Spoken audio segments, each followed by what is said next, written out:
We stood side by side in matching white scrubs that day. Same ceremony, same parents beaming in the front row. But when the dean stepped up to speak, everything I'd endured for 4 years was about to become impossible to ignore. My parents had funded every dollar of my sister's nursing education while I'd scrubbed hospital floors between classes just to survive. When I'd asked them once for help, my mother's words cut like a scalpel. "She's worth it. You aren't." Those 5 words never left me. They showed up to our graduation ceremony anyway, dressed like they'd invested equally in both their daughters. But when the dean began reading the honors and announcements, their pride collapsed. They had just realized which daughter they'd underestimated. Hi, I'm Selene Parker. I'm 28 years old, and the story I'm about to tell you is something I never thought I'd be talking about publicly. From the outside, we looked like one of those picture-perfect families. Holiday cards with coordinated outfits, carefully staged photos where everyone's smiling. A nice house in a quiet neighborhood where the grass always looked trimmed. But if you knew where to look, you'd notice the difference.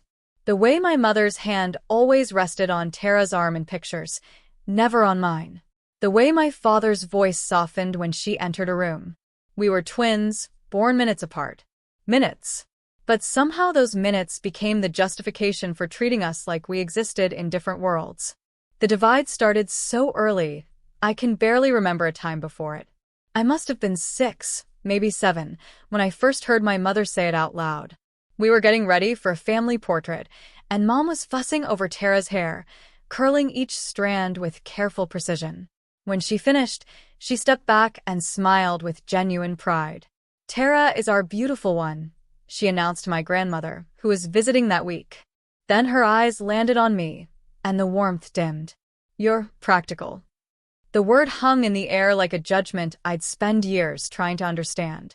Even then, I knew it wasn't a compliment. That philosophy shaped everything that followed.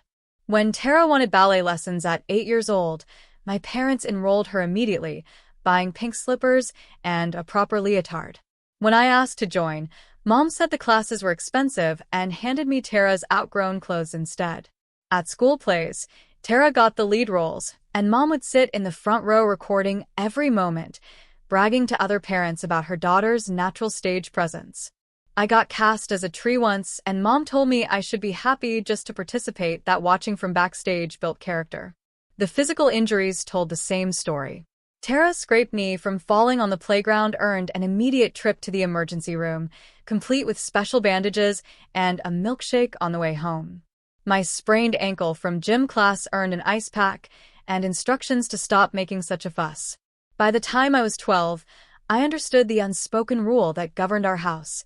Beauty determined value, and I'd already been measured and found lacking. In family photos, Mom always positioned Tara front and center, while I stood slightly off to the side, an afterthought in the frame. I learned to smile anyway, pretending it didn't carve something hollow inside me every single time. The college acceptance letters arrived on the same gray March afternoon. Tara and I had both applied to the state nursing program, one of the most competitive in the region. When we tore open our envelopes and saw the word "congratulations," we actually hugged, screaming in the kitchen like we were kids again. For one brief moment, it felt like we were on equal footing, like maybe this would be the thing that finally leveled the playing field between us. I called home that evening with genuine hope blooming in my chest. Maybe nursing school would be different.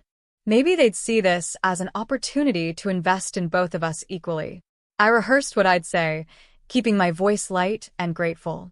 When Mom answered, I could hear the television murmuring in the background. "Mom, I got some great news. I got into the nursing program. I was hoping we could talk about tuition, and maybe you and Dad could help." She cut me off before I could finish. "We're paying for Tara," she said, her tone matter-of-fact, like she was reading a grocery list. "She's worth it. You aren't." The words hit like a physical blow. I stood there in my tiny apartment, phone pressed against my ear, barely breathing. What makes her worth it and me not? I finally managed, my voice cracking despite my best efforts to stay composed. There was a pause, and then she said it, the truth we'd all danced around for 23 years. "You know why, Selene. You've always known.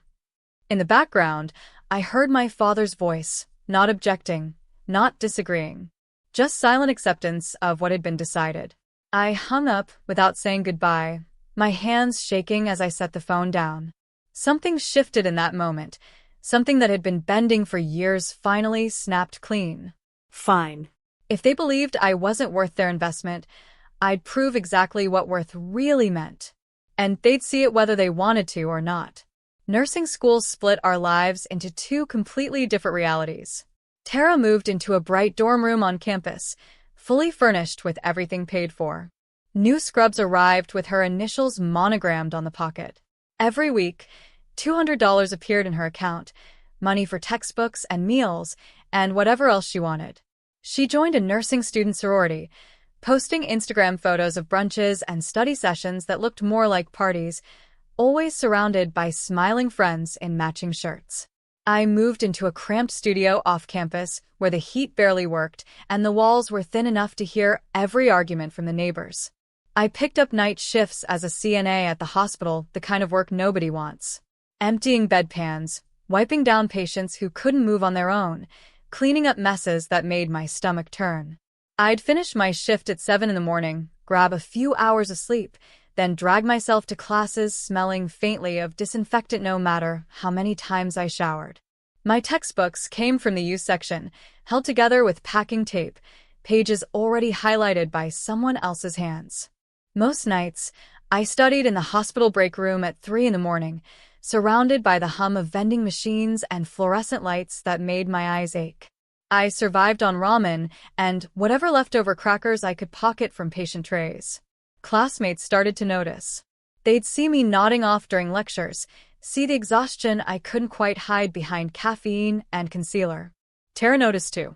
One afternoon in the cafeteria, she sat across from me looking polished and well-rested, her nails freshly done. "You look exhausted, Selene," she said, tilting her head with what might have been concern if I didn't know better. "Maybe if you managed your time better, you wouldn't look so tired all the time." I just smiled and finished my coffee, saying nothing. Every week, Mom called to check on Tara, asking about her classes and friends. I was always an afterthought, "How's Selene?" tacked on at the end before hanging up. When clinical rotations began, the cracks in Tara's perfect facade started showing.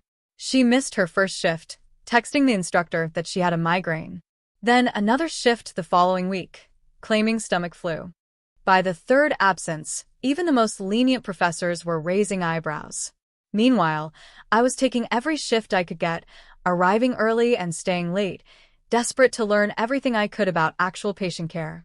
I started noticing things I wished I hadn't.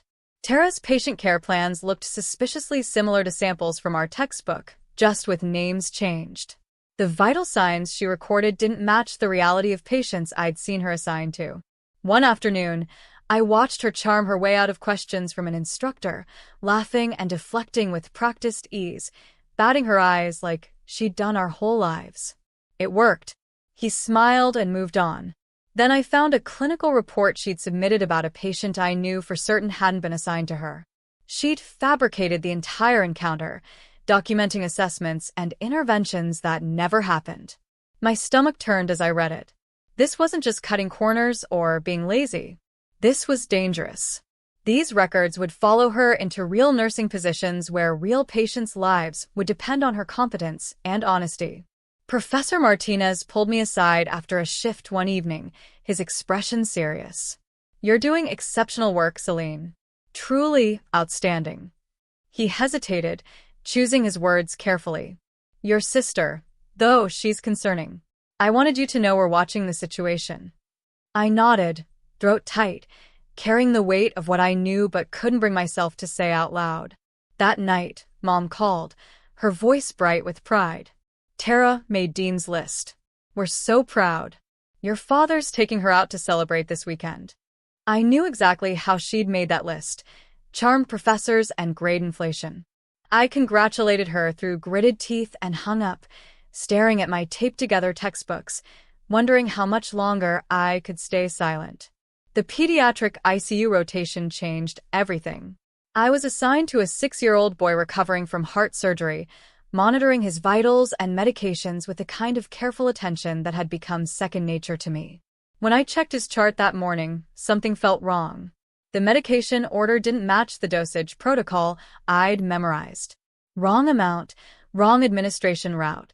If given as ordered, it would have been fatal. My hands shook as I immediately flagged the attending physician. Dr. Chun reviewed the chart, her face going pale.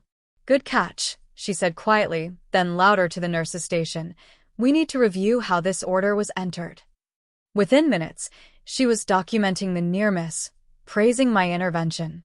"You saved this child's life today, Selene." But as the investigation began, my relief turned to dread. I recognized the handwriting on the falsified chart notes from earlier in the shift. Tara had been assigned to this patient before me. She documented assessments she clearly hadn't performed, signed off on checks she'd never completed. Her carelessness had nearly killed a child. The nursing board got involved within days. I watched Tara spiral into panic, her charm suddenly useless against official scrutiny. She called Mom immediately, and I could hear my mother's voice through the phone, sharp and determined. "Don't worry, sweetheart. We'll handle this. We know people." When Tara cornered me in the parking lot, desperate and crying, begging me to say I'd made a mistake, that the error wasn't connected to her notes, I felt the full weight of the choice I had to make. Family loyalty versus everything I believed in. She grabbed my arm. "Please, Selene. You're my sister." I pulled away, my voice steady despite the pain in my chest. "This isn't about grades or family, Tara. This is about patient safety. A child almost died because you faked your work." I walked away, knowing I'd just chosen my profession over my family. And knowing, despite everything, it was the only choice I could live with. The nursing board's investigation spread like wildfire through the program. They pulled Tara's entire academic record, and what they found painted a damning picture. Multiple clinical reports that didn't match actual patient records. Documented assessments for patients who'd been discharged days before her supposed evaluations. Vital signs that were physically impossible. Professors who'd had suspicions but gave her the benefit of the doubt started coming forward, their concerns now validated by the pattern of dishonesty. Tara tried every defense she could think of. She blamed the stress of nursing school, claimed family pressure had pushed her to breaking points, even suggested she needed mental health support rather than disciplinary action. None of it worked. The evidence was too clear, too dangerous to overlook. Then Mom showed up. I heard about it from classmates before I saw her myself, marching into the dean's office in her best suit, ready to deploy whatever influence and connections she thought she had. The meeting lasted less than 20 minutes. I saw her leaving, face flushed with anger, and something that looked like fear. Later, I learned what Dean Richardson had told her. "Your daughter endangered patients. Multiple patients. This isn't about grades or second chances. This isn't negotiable." While Tara's world collapsed around her, I kept my head down and continued working. Night shifts at the hospital, morning classes, clinical rotations where I poured everything I had into learning, into being better, into proving that competence mattered more than charm or family money. Professor Martinez approached me one afternoon after a particularly grueling shift. "I've nominated you for something," he said. "The State Medal of Clinical Excellence. You deserve recognition for what you've done." 2 weeks later, a letter arrived at my apartment. Private, official, bearing the state nursing board seal. I opened it with trembling hands and read the words that would change everything. "Congratulations. You have been selected as this year's recipient." I sat on my threadbare couch and let myself cry, finally allowing the weight of everything I'd carried to crack open, just for a moment, before pulling myself together again. My parents remained convinced they could make Tara's problems disappear. I heard through classmates about the lawyers they'd consulted, the donors they'd contacted, the strings they were trying to pull behind the scenes. Mom called me for the first time in weeks, her voice tight with barely contained anger. "Why can't you help your sister? After everything we've done for this family, you're just going to stand by and watch her suffer? You're so selfish, Selene." I let the accusation hang in the air, said nothing, and hung up. There was nothing left to say to people who measured worth in all the wrong ways. As graduation approached, my parents seemed to operate under the delusion that everything would work out for Tara. They talked about the pinning ceremony like it was a foregone conclusion, already planning the celebration dinner, discussing which relatives to invite. Meanwhile, Tara spiraled. She stopped attending classes entirely, spent her nights partying, posted increasingly erratic photos on social media. She was living in complete denial, pretending the consequences weren't coming. The official invitation arrived in my mailbox on a Tuesday morning. Formal cardstock, embossed lettering, requesting my presence to accept the State Medal of Clinical Excellence at the joint graduation and pinning ceremony. I held it in my hands, reading it 3 times, feeling the weight of what was about to happen. I called my parents that evening, keeping my voice carefully neutral. There's a joint graduation ceremony coming up. For both of us. You should come. Mom's voice brightened immediately. Of course we'll be there for Tara's big day. We wouldn't miss it. I smiled to myself in my empty apartment. Yes, I said quietly. It will definitely be memorable. I kept the medal letter tucked in my drawer, hidden beneath my taped-together textbooks and worn-out scrubs. I didn't tell anyone what was coming.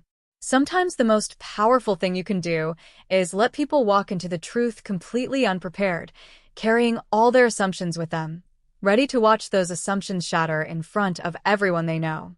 The spring morning arrived with perfect clarity, sunlight streaming through the tall windows of the hospital auditorium. Families filled every seat, faculty members lined the sides, and nursing board officials sat in reserved sections near the stage. The air buzzed with anticipation, cameras ready, programs rustling in hundreds of hands. My parents arrived early, dressed like they were attending a wedding. Mom's pearls caught the light as she moved, Dad's suit pressed to crisp perfection. They claimed front row seats, beaming with the confidence of people who believed they knew exactly how this day would unfold. I watched them from backstage, my heart steady despite everything riding on the next hour.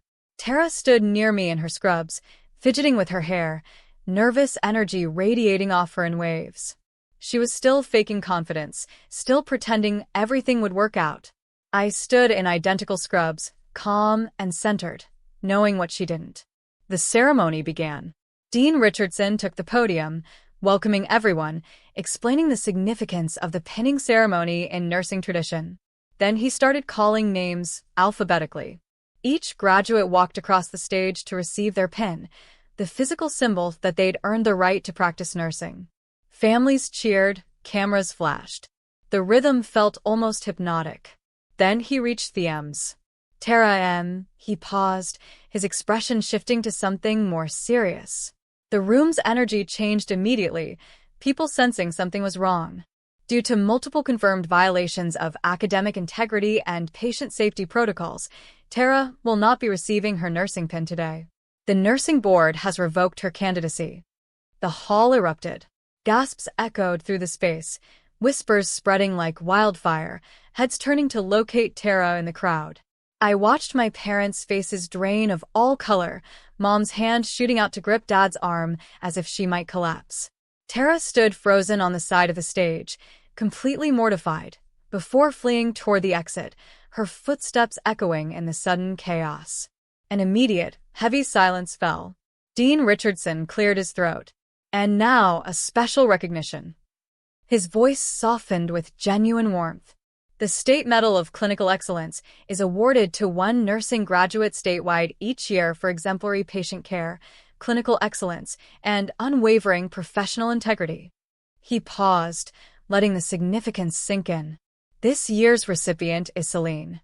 The words hung in the air for a heartbeat before he continued, detailing my intervention in the medication error that saved a child's life, my extra clinical hours, my patient advocacy, my consistent dedication to the profession. The auditorium exploded into a standing ovation, the sound washing over me like a wave I'd been holding my breath for years to feel. I walked toward the stage, each step deliberate, reclaiming something that had been stolen from me my entire life. The nursing board president met me at the center, placing the medal around my neck with a smile that said she understood exactly what this moment meant. From the podium, I could see everything. My parents sat frozen, stunned into silence, mouths slightly open, faces pale as chalk. Mom's tears weren't pride. They were shock and shame and the sudden, crushing realization that they'd invested everything in the wrong daughter. The daughter they dismissed had just received the highest honor possible. The daughter they paid for had just lost everything. After the ceremony ended, my parents found me near the reception area, their voices brittle and uncertain. Mom spoke first, her pearls no longer catching the light the same way. "We had no idea. We didn't know you were doing so well." I met her eyes directly. "You didn't ask." "You never asked." Dad cleared his throat, attempting damage control. "We thought Tara needed more support." "You told me I wasn't worth it," I interrupted, my voice calm but final. "Turns out you invested in the wrong daughter." Mom tried another angle, desperation creeping in. "You were always so independent." "No." I stopped her cold. "You made me independent because you decided my worth based on how I looked. You paid for beauty. I earned competence." Tara appeared then, mascara streaked down her face, hysterical and searching for someone to blame. "This is your fault. You could have helped me." "I tried," I said quietly. "You chose to fake reports instead of learning." "This isn't about me." Hospital recruiters approached, offering cards and congratulations. Mom reached out as if to touch my arm. "Let's talk about this at home." I stepped back, the distance deliberate. "I don't think so. I'm accepting a position in Boston. I'll be moving next week." Dad's face registered shock. "You're leaving?" Just like that. I looked at both of them, feeling nothing but a strange, peaceful clarity. "You left me behind years ago. I'm just making it official." I turned toward the recruiters, toward my future, and walked away. Behind me, I heard Mom's voice calling my name, but I didn't turn back. Some distances are necessary. Some truths need witnesses. And sometimes, the best ending is simply walking away whole. I accepted the position at Boston General within 48 hours of the ceremony. Packing my apartment took less time than I expected. Taped textbooks, worn scrubs, and the metal that changed everything fit into just a few boxes. My phone buzzed constantly those first days. Texts from my parents trying to rewrite history. "We're so proud of you. Let's celebrate together." I typed one response and sent it to both of them. "Thank you." But I celebrated with people who believed in me when it mattered. Boston welcomed me with gray skies and possibility. My new apartment was small, just a studio near the hospital, but it was mine. On my first morning, I hung my nursing pin and medal side by side on the wall, two symbols of completely different kinds of worth. Through the window, dawn broke over the city as I dressed for my first shift, buttoning my crisp scrubs with steady hands. I thought about my mother's voice all those years ago, measuring value by appearance, by things that fade. They measured worth by beauty. I measured it by who I saved. Walking into the hospital that first day, head high and heart light, I understood something fundamental had shifted. Sometimes revenge isn't loud or dramatic. It's proving them wrong by every measure that actually matters and building a life they have no part in. Another text from Mom lit up my phone. I didn't open it. I just smiled, clocked in, and started my shift. Free. Worthy. Whole. Finally. If you stayed with me through this story, thank you. If any part of it felt familiar, you're not alone. If you'd like to hear more real family stories like this one, you can subscribe to the channel. And if this story brought up something personal for you, feel free to share it in the comments. I do read them. Thanks for listening.